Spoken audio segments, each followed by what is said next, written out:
Welcome to Fearless and Focused. I'm Brooke. And I'm Casey. And we're here to share bold stories, real talk, and strategies to help you push past fear and level up. Let's get fearless and focused. So welcome everyone to a brand new episode of Fearless and Focused with my co-partner in crime, Brooke Brolo. We are too excited to just dive in today. I cannot wait for Brooke to announce our special guest. I feel like we should have confetti, like crowns, like all the queen like vibes going on. Yes. So Brooke, take it away and tell us who we're interviewing today. Okay, so my very, very good friend, Laura Harris, is with us today, and I feel so honored because I know she doesn't like to do these things that often, and she's a super humble person, but she has so much wisdom and so much to share, and she's such an inspiration to so many. I just begged her, was like, please, will you come on? I said first, I was like, will you do me a favor? And she's like, anything for you. I was like, oh, you might regret that. I was like, could you please be on our show? And she's like, yes, I will. So thank you, Laura, for being on. I have a quick bio I want to read on her for people that don't know Laura, and I don't know how you don't, because she is a staple name in the insurance industry, but a little bit about her background. So she is a third generation insurance agent. She began her journey like at 16 years old, working part-time at her family's business. And then she went on and like managed a State Farm agency. And I think Allstate poached her, I think. And she began her career there and went on to build a $30 million book over the span of 30 years. So we have lots of questions around like, how the heck do you do that? But she is so humble in her accomplishments. But I'm going to brag on her for a little second too. In her first year that she opened her agency, she was only there half the year and hit honoring, which is a huge thing. If you're an Allstate agent, you know that is a big accomplishment in having half the year to do it. She went on to win several other awards. The one that I know that she is most proud of too is the Dick McKenna Legacy Award, because that is the most prestigious award when it comes to honoring agents, their performance, their leadership, and heartfelt service. And if you know Laura, like her heart is as big as the moon, and she just gives to everyone that, she encounters. So she has a huge love for her family. She is deep in her faith with the Lord. And she recently just retired and passed the torch. And I say retired, but I don't really think she's all that retired. But she passed the torch to Kristen, her daughter, who is incredible. Hey, Kristen, thank you for helping me with this bio if you're listening. But Laura continues to inspire everyone she comes in contact with, and she's known as the GOAT. And thank you so much for being on here today. Laura, yay! Oh, I love it. I appreciate the invite, guys. And I genuinely would do anything for you I could, I promise. Oh, thank you. I love you. It means a lot that you did this. So thank you so much. So you want to kick us off for the first question, Casey? I would love to. And yeah, thank you, Laura. I feel like I don't get nervous for these things because it's just kind of like my jam. But like today, I'm like, oh my gosh, Laura Harris, I'm nervous. What am I going to say? I hope I don't stumble. So thank you so much for just taking the time out of your day and being able to jump on here and inspire other agents. I know that that's what you're known for, and we really, really appreciate it. So I would love to just kind of go back to your early days and what did that look like for you? Like if there's some agents watching this and they're just getting into the insurance industry, can you kind of take us back and just share a little bit of how you got started and how you started growing and just dipping into everything? I would love to, because I started with zero money, 7 credit cards, and 2 people that had zero insurance experience. Back in the old days, they used to make us fly to Chicago for 2 weeks and pretend to sell things to each other. I was told by the head of they called it NSCC back then, that I was never going to make it in insurance and nobody was going to buy anything from me, and I needed to quit before I opened the office. Well, you showed them. Wow. That's the encouragement that I got. So that's why, Brooke, whenever in that first year, we only had 7 months. They did not prorate the goals. 12 months worth of goals we had to do in 7 months. We won a trip to Cancun and a trip to San Juan that year. And the first full year that we were in the agency, we actually were named number 1 in the state of Texas. And it's just kind of like, don't tell me what I can't do, because I'm sorry, girls, it ain't Yeah, you're just going to make me mad. And it was precious because when we first started, me and two girls that didn't know anything about insurance, I got them licensed. All three of us were selling all day long because we started scratch. We didn't have anybody to talk to. So we opened up the phone book. Remember the old days? And we would start calling down the phone book. The agency was in Texas. And so we started calling, and it was interesting because we did pretty well, but not great until I met a girl named Joanne Harris. And Joanne Harris was selling 100 items a month, and I was selling 25 items a month back in a time where that was like, woohoo. And when I met her, I thought, you know what? Her husband's probably a realtor, or he's like got some IA and he's feeding her leads. And so I was trying to come up with all these reasons why I couldn't possibly do what she was doing. There was something wrong, and hers was stealing or cheating or something. Right. I'll be darned if she wasn't in a town that was like 1/10 the size of the city where I lived. Her husband was a police officer, so obviously she wasn't getting any leads from there. And she had less staff than me, but she didn't have a mentor. So first important point, if you don't have a mentor that limits you to 25 is really good, you might actually do 100 because you don't know these superficial goals that someone's throwing at you. So I would say be careful who you let mentor you. But within 60 days, we were doing 100 items a month because we knew that it was very possible in the city that we were in with the people that I had. There was no excuses, and we immediately bumped it way up. And needless to say, my people were happy because they started making a lot more money. That's amazing. That's amazing. Now, I know that you are known as like the process queen. Okay, when we're talking about going back, when I was in Chicago, they piped you in, like, and they were like, Laura Harris from Texas, and I was like, who's this Laura Harris? And you were talking about processes and people, and that's how you can scale. And so I remember I wrote your name down. I was like, I'm going to reach out to her and find her. And I did. And you sent, and you were like, however I can help you. You sent me your handbook. Literally, I think I still have a version of that today. Not even kidding. Like, if you look, you're probably like, oh, that's mine. I'm like, yep, you sent it to me. But you're known as the process queen. So talk to me about why you have so many processes and why that's important in an agency. Yeah. I mean, first of all, I love service because we all know if the foundation with the people that are doing your admin jobs and your service, answering the phone and taking care of existing clients is fail, it doesn't matter how much you bring in the door, it's all going to go out the back door. And I just love loving on people. So to me, it came very naturally. What I finally came to mentally was there's three things that you have to have inside of an agency. There's got to be a very clear vision. So everyone has to understand what success looks like. I've met agents who've never even pulled a report. They don't know how they're doing. They don't know where they're at on things.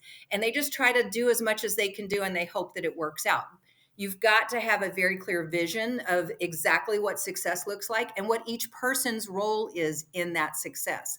The second piece is you've got to hire people. I do not hire people unless they choose to get licensed. They've basically got 60 days. If they're not licensed by then, they're gone. And actually, sometimes we fire them within 2 weeks because if we can tell they're not putting in the effort, there's no point in holding on to them. So having empowered people means that you have to have enough staff. And I would dare say for a lot of agents, that's where there's a struggle is they probably know they don't have adequate staff. I love tactical HR for hiring additional staff because, dude, they will cut all of the work out and take it and then just hand you the ones that are worth interviewing, which is fantastic. The third piece, my favorite, is the systems. So if you've got a very clear vision, you've got empowered people, everybody knows what their part is, you have to have systems because every single process in the office has to be defined in writing. And guess what? Every single process in the office needs to be owned by one person. Because if a whole bunch of people are trying to do things, guess what? No one's responsible for it. And I used to do quite a bit of consulting. And when I did, I remember one time walking into an office in Baton Rouge and I walked up to the person that was at the front. And because I love processes, I said, who does a cancellation audit in your office? And that person said, well, I do some of the times, but usually it's, and she pointed to somebody else. Well, that person couldn't hear what was going on. They were on the other side of the room. So I waited until she wasn't listening and went over there and said, who does the cancellation audit in your office? And she said, well, I do sometimes, but usually it's, which tells you nobody feels responsible for it. If one person owns every process, how many people can get in trouble? One. So there's nothing that falls through the cracks. Obviously, doing policy reviews, if you're a larger agency, you've got to have more. And of course, sales, you've got to have more than one person. But the actual administrative processes, including onboarding of clients, you need to have one person who owns it, because then nothing falls through the cracks. Right. Yeah, that's such good nuggets, and like we could end the show today with with just those. So, this is my session. yes. I'm like getting this free leadership right here. Yes, thank you. And also, if I can just piggyback for a minute, I remember back in the day when I was just first starting, Laura didn't even know me. I remember emailing you. I don't even know how I found your email, but I also had the Laura Harris agency manual. And I just remember that it was just kind of like a Bible for you to be able to start building on top of. So thank you for back in the day, just sending that to whoever reached out to you. And you didn't even, know me back then. We will gladly share agency handbook, operations manuals, and all those kind of things. And I've had people tell me it's in my Laura Harris folder. I have a Laura Harris folder, but do me a favor, take my name off of it. I had a phone call from someone in Maryland one time who said, I need to get my unemployment. And I'm like, what? Oh gosh. I said, who are you? And they said, well, I'm reading my employee handbook and it says I'm supposed to call Laura Harris. And I'm like, who do you work for? Who gives you your paychecks? And they told me a name and I said, call them. So they had literally printed out my handbook, handed it to their employees, and told them that was their handbook. Just take my name off. Too funny. Well, Laura, let's kind of talk about what do you feel like some of your biggest struggles were throughout your career, and maybe just some ways on, everything's just shifting and moving and pivoting really fast. So what were some of your biggest challenges and how did you overcome those? Yeah, I think I could name like 100 of them, but let's just start with in the first 10 years, I was overly tied to all state goals. And I know that sounds counterintuitive, but you have to be super careful. There are years where the grids you get are irrational, and it's more important to be profitable than it is to have a trip one. So just be careful to pay attention to that. And I'm not saying don't go for the gold, but be careful not to spend more than you're going to get as a return. I also feel like over the years, I didn't have enough people in leadership. So let me describe the most important thing I'm going to say today, not seriously, not exaggerating. It took us 27 years to get from a scratch agency to 9 million. 27 years. There are people that have done that in 3. Okay. 27 years to get there. Then we bought a book and bought a $5 million book. So let's say we were at 15 million when it was all said and done. In the next 3 years, we went from 15 million to 30 million. Wow. And the next what? Say that one more time. In the next 3 years, we went from 15 million to 30 million without buying any more books. Guys, it took us 27 years to get the first 9. Mm-hmm.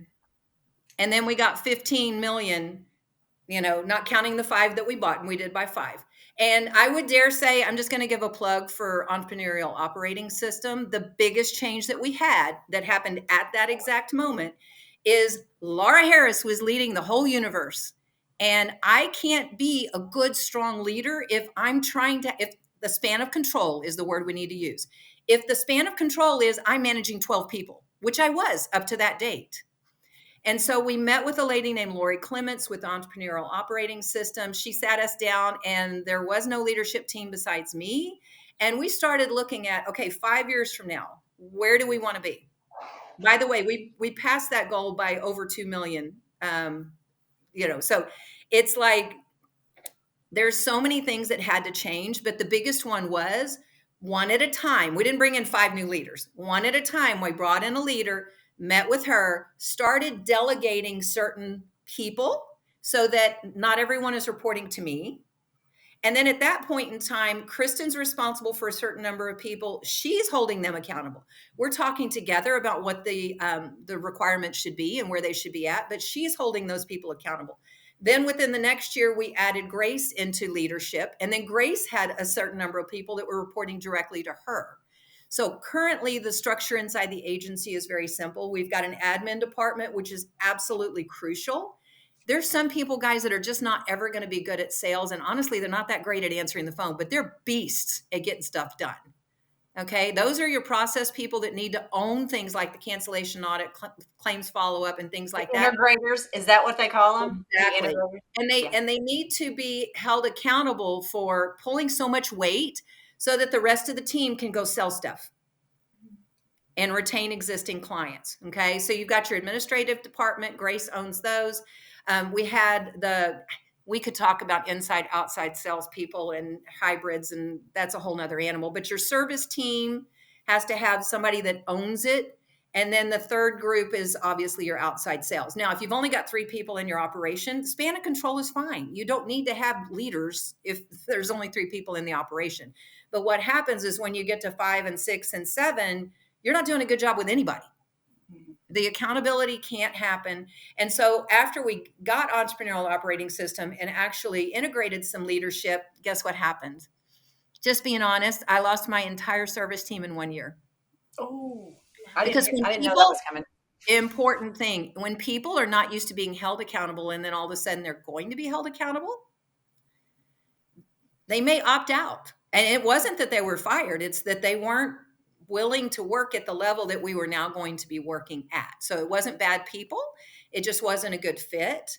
And then I'm just going to throw it all out there. In 2022, we pretty much lost the majority of our sales department, because at that point in time, we had a full-time sales director that was working with them all day long. And some of them just didn't want to be doing 3 to 4 hours a day on the phone, which is crazy because the comp structure is so ridiculously heavy that in no planet does that make sense. But you know what? In some offices, they will be considered perfectly fine if they do 20 to 30 items a month. And that's where their comfort level is. So it's a mindset. Our decision was, we went from you have to sell 20 items a month to 30 items a month and eventually 40 items a month, or you don't get to keep your job. And it allowed people to self-select out if they weren't going to be beasts. I want to work with beasts. So did anybody show up, rise to the occasion, or do we clean house and start? No, it was never actually a clean house. It was, we lost one department and then years later lost the majority of the other department. But let me just tell you what I think is the biggest surprise for me in those last few years. The person who sells the most in our outside sales team had only been selling insurance 6 months. Oh, wow. Because think about it, guys. Sometimes your sales team has so many bad habits that you spend more time trying to get the bad habits broken. This person didn't know anything except what they were taught because they didn't have any insurance experience. That's why we really don't hire people with experience, because I want to be able to take someone and train them to do it our way. And, if you've got the right sales director, he's spending time with them all day long. And what is beautiful about this particular gentleman is he is so insanely consistent with the process. He doesn't deviate. He doesn't go off and think, oh, I got this one, I'm just going to go ahead and close it early. No. He's got a system. He does it the same way every single time. And he is amazing at building rapport, because sales is nothing but getting people to like you. And this gentleman genuinely cares about the other person. So he's giving advice and they know that he's genuine. And, that authenticity is great for sales. Absolutely. Yeah, so good. And I think that, known for inspiring so many agents over the years. And I think just that little token that you said about look, it took us 27 years to get to 9 million. But a lot of us think that, and I think a lot of times with female agents and female business owners, we think it's going to happen overnight. And then we start, even like you said, you did at first, start comparing, oh, well, she's probably married to a real estate agent and all of that. But it really is. There's no shiny thing, that magic secret potion. It's really getting in and digging in the trenches. And it does take time. It's a journey and it doesn't happen overnight. And crave that consistency in processes. Because part of the reason they call me the process queen is there's one right way to do everything. There's one right way to onboard customers, because you've got to transfer the confidence that they have in that sales team over to the rest of the team. Because otherwise they're not going to want to talk to anybody but Brandon. Okay. I don't want them to talk to Brandon. I need Brandon selling something new. And here's something that's been counterintuitive. My son-in-law taught me. I've always felt like, you know what, if you had a relationship with them and you got the home, but not the auto, say we were $200 a month more and they just wouldn't let you have the auto. For me, it's like, you got to call them back in 6 months or whatever and go get them. And it was funny because the logic that was given to me was, I need those people on Ricochet, the phone system that we use, all day long finding new people. If they're doing a one-off phone call to try and go back and cross-sell somebody from 6 months ago, it's slowing them down. And so I didn't like the logic originally, but it's absolutely accurate. We need to have another department, and this is what I'm working on right now, because there needs to be somebody that owns the monoline clients. Okay, in the Allstate world, they'll call it non-bundled. There needs to be somebody that owns those clients. And that person's responsible for making sure that we're going to get a cross sell on every single one of those. And there's a few exceptions. People that are 90 don't own a car. People that have a company car, they don't have a personal vehicle, that kind of stuff. But as a whole, we shouldn't be putting anything on the books, hopefully, that isn't eventually going to be a bundled customer. And a lot of agents have a beautiful system for writing bundled business. I don't care how good you are. In Texas, in 2.5 years, we took 100% rate increase on our auto insurance. We lost a ton of auto clients who loved us and they've been with us a long time, but they're gonna leave. Well, guess what? They all left their homeowners policies. So then I got a whole ton of monoline homeowners policies. Somebody needs to own, back to one person, needs to own that list. Okay. I personally prefer to have that person closing those deals. But I do know agents that prefer to have them just finding the deals, getting the interest, and then passing it over to the sales department. Just understand there's always a disconnect if you pass a client. You built a relationship, you got them to say yes, and then you said, hold on, let me give you somebody else. Even if that other person's better at closing deals, you may have a disconnect. Yeah. And I know what you mean there. And I've heard you say this before, because that opened my eyes. I was like, it's one person owning the monoline. Because right now, the goal in my head is like, the way it's always been is that, you try to write the home and auto. If you can't, one's astronomical. You have that relationship already built with them. So in 6 months later, you're calling them again. But what they don't like, that salesperson doesn't like what you said, like slowing them, because there's the service aspect to it at that point. Then they're like, well, can you review my home? And, well, how much is it going to save me? And then they're like, this is slowing me down. Exactly what you said. So I'm really like 2025 going, okay, I've got to find a better way. And I have a person like in mind. Think like about which one's harder. Outside sales is so much harder. Keep them focused on that. If you've got good people doing outside sales, heavens, don't slow them down. And then I don't do well at outside sales because if you're mean to me, I go home crying. Like I'm just done for the day, which is why you need to do ideal traits and test people to see what their resilience is, and also to find out if their problem solving skills are any good. But I feel like when it comes down to it, it's so much easier to find somebody who can work that monoline list and close those deals themselves. That's so much easier. Get your nurturers. They build relationships well. They're going to be able to keep that spreadsheet of who's got a no excuse and we're not going to be able to cross-sell that one and all that stuff. They're more organized. Salespeople just need to be crushing people and moving on. Yeah, I agree. You're convincing me. You've convinced me. The Laura Harris effect. Sold. It's so true, though, right? It's so true. Casey, did you have anything? Yeah, those are so. I was going to maybe just pivot a little bit because, these are just all such good process pieces and like the foundation of building the agency and what to start with and just to build on top of that. If you can kind of think about just if it comes to mindset and just one mindset piece of advice that someone can hear from you today, what would that one Laura Harris token be about, revolving around mindset? Well, can I give a mindset that I didn't want to hear that was taught to me and I didn't want it? Yeah, for sure. That's usually the biggest lessons. There used to be, and I won't describe him too much, but this squirrely guy that was not my boss, but his boss.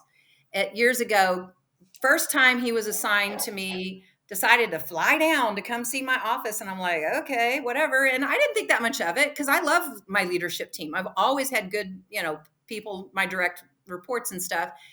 He spent an hour telling me how my sales weren't where they needed to be and I should be doing more with the number of people that I had. And this was in 2016. And he went on and on and on and on and on telling me what a loser I was. Well, my direct leader was sitting there in the room too, kind of like, oh boy, oh boy.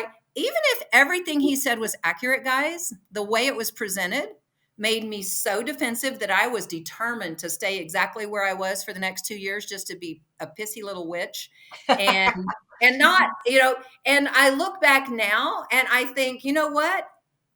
I don't like the guy. I'm glad he's no longer with Allstate. But a lot of what he said, if he had been able to couch it correctly, was 1,000% right. So my ego, my pride couldn't handle the truth. I would dare say, find somebody that's a compassionate coach.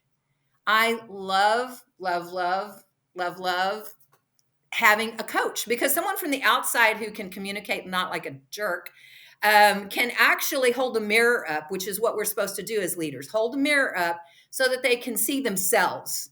Instead of you saying, you should be able to do this and you should be able to do that, and you're not doing well here. Well, all he gave me was criticism for a whole hour. And by the time it was over with, I literally threw him out of my office, and he never came back. And I never spoke to him again as long as I lived. I won't ever.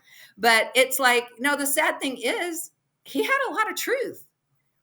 But my direct hire was afraid to even get in the middle of that because he knew how offensive it was. And, sadly, you need to have someone in your life who can say, got it. I know you are where you are, but stop and think. And a lot of times it's very easy, simple things that it's like, no, you've got 8 people. You need to at least be lining up another leader. Like, you can't be a span of control of 8 and not have a fail. Like, either that or you're a terrible, wife and, mother, because your life is literally that consummate overachiever, crazy person. So I think it's important to be willing to invite people into your life. We've used Justin Harkleroad. I love, love, love. There's a girl named Leslie who used to work for Geico. Just finding people who can give you advice. And it doesn't mean you hire them forever, but just somebody who can give you an outside perspective on what's going on inside your agency. I've met agents who they had 6 sales producers and let's say 5 people doing service, and they're still managing all of those. How much feedback do you think those sales producers are getting? There's no way. Right. So, you don't have the time, you don't have the capacity. No. But letting other people speak into their lives, even if it's temporarily. We've hired coaches temporarily and said, listen, can you come in and just work for the next 6 weeks? We're cutting it off at 6 weeks from day one. But I think it helps so much to bring in someone you respect and have that situation where they can give you an outside perspective. And sadly, one of my coaches called me and said, hey, by the way, did you know that so-and-so's aunt is dying? And I'm like, what? Well, he had a better relationship with my staff than I did. Okay, because he was asking those questions and having that one-on-one relationship with them. My wonderful friend, Gina Eubanks, has once a month. I love this girl to death. I just want to sit and learn under her all day long. Gina Eubanks has a once a month meeting with her staff for 15 minutes. They have coffee with G. And they are not allowed to talk about business, but she's checking in with them to see how they're doing and what's going on in their lives and what are your goals. And you told me 2 years ago you wanted to buy a house. Where are you at with that? Have you been saving the money for it? And just really pouring into them as a person and making them feel seen and heard, because that's what we want. Mm-hmm. That's so good. I love that. I love that piece of, and think about it's 10 to 15 minutes, but how much impact that makes. And you're telling them they are important, and they are important. Because some people don't have that in their life. They don't have that person that believes in them or that, has that faith and sees the potential in them. And you could be that person, and I'm a full believer in like who you surround yourself with. Like, that's kind of who makes you, right? And so I've been around people that didn't make me feel good or didn't, and I'm working my tail off. But and that's why I loved you and I love Gina and I love Kate. You girl, I mean, you all just pour into other people so much. I just want to be better for y'all. Like, I want, I'm so inspired, and it's just one of those things you just want to be better, and it just helps your overall everything, right? Yeah. Well, and But people, if you think about it, back to vision, empowering people and having systems, nobody cares about your darn vision if they don't think you care about them. Mm-hmm. You can't empower people who don't trust you, and people who don't think you care about them don't trust you. And so the odds that they're really going to be engaged in your systems are zero. They're going to do what they have to make sure they don't get fired. And that's what I would do if somebody didn't really care about me one way or the other, if I didn't feel appreciated. right. And kind of going back to like where you're like, my ego, this guy had good things to say, but it was my ego that got in the way. Like, some people think, well, I've been in for so many years, I don't need a coach. I'm like, shoot, I've been in for 16, almost 17 years. I need a coach. Like, I am coaching all over the place. I'm always trying to invest in myself because I don't know it all. I don't claim to know it all, but I want to get better and I want to learn and I want to be a better leader. And I feel like you have to have someone that can give that back to you. Even the coach needs a coach, right? Right. So, for sure. well, I want to switch gears. Our last question. We always ask everybody this because the name of our podcast is Fearless and Focused, right? So we always ask everyone, what does being fearless mean to you? Not being afraid to do anything. I'm a person of faith. So to me, God is my strength. And there's some days that you wake up and you don't have the energy to do a darn thing. And it's like, no, I'm going to go forward. I have little index cards all over this little table that I'm at. And I always will have, because it's like, this is what our goals are. And I know I should be electronic and whatever, but I do think that it's super important to spend some time quiet, alone time, so that you can be very intentional about who you want to be. Because otherwise the world just like tells you what you're going to be, and Allstate tells you what you need to do. And, you need to be able to calm down and be intentional about what you want, and then surround yourself with people who are absolutely determined to be that. I have friends that'll send me a text and say, thanks for what you've done. I hired that person you told me to hire. I promise I'm going to, and we hold each other accountable, and it goes all directions. It's not, you got to be careful. My daughter, Kristen, I love you, baby. She always warns me that if I'm not careful, I can be too attracted to people that are only taking from me. So I have to be very intentional about having people in my life that there's someone that I would go to if I was having a bad day. There's someone that I trust and respect. And if you're going to be fierce and focused, you've got to have those kind of people in your life where it's like, no, there's nothing you can say or do. I know this person is my cheerleader, and I feel safe and I feel like I can trust them with any secret, like there's any secrets in my life. But that's someone who is going to be pushing me and cheering me on. I had a girlfriend day before yesterday that we decided to be accountability partners on exercise. The next day, she sent me a message and said, I'm too tired. I'm not going to exercise today.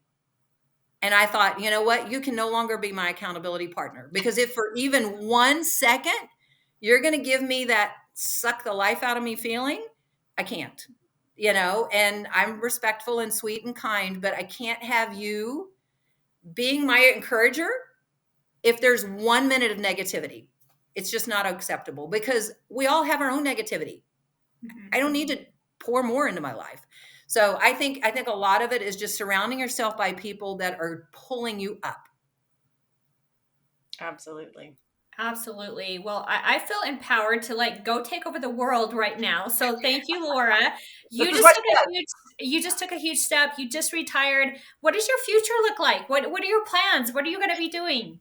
So my granddaughter said, yeah. Are you really retired? Are you? Well, today I had a 2-hour meeting at church. I had a 1-hour Bible study that I led for Allstate agents. And then now this one. So this is my 3rd meeting today. So semi-retired, but not working in the Allstate office. There you go. It's funny because when I retired, my 22-year-old granddaughter, Jackie, she is so precious. She goes, Grammy, what are you going to do now that you're retired besides Jesus? And I'm kind of like, no, pretty much Jesus. I'm sewing, I'm traveling. I just got back from Brazil. I was on a missions trip. I'm planning another one to Guatemala in July. Anybody and everybody wants to go with me, you can go. I just feel like now I can do what I want to do. I'm not going to be any less busy because you girls know me. Mm-hmm. Yeah. But now I'm filling my calendar instead of the world filling my calendar. I love it. Wow. I love that. Thank you so much, Laura. I mean, Love you it is guys. such an honor to like have you on here and sharing. And you gave I literally look at my paper. Look at my paper. I wrote everything down, soaked it up. This is why I love being friends with you. You're an inspiration and a mentor to me. And you give it back to someone like, I want to give you the truth. You may not like it, but you do it in a way that makes them feel encouraged and that they can, instead of just down on themselves. And so you just have so much to give, and we just love you so much for it. And thank you for being you, and thank you so much for being on the show today. Anytime, really guys. Yes, thank you so much. Thank you. Thanks for tuning in to Fearless and Focused. Remember, success is not about being perfect. It's about showing up, staying bold, and taking action. If you love this episode, don't forget to subscribe, leave a review, and share it with someone who could use a little inspiration. Keep chasing your dreams, staying fearless, and keeping your focus strong. Until the next time, stay Fearless and focused.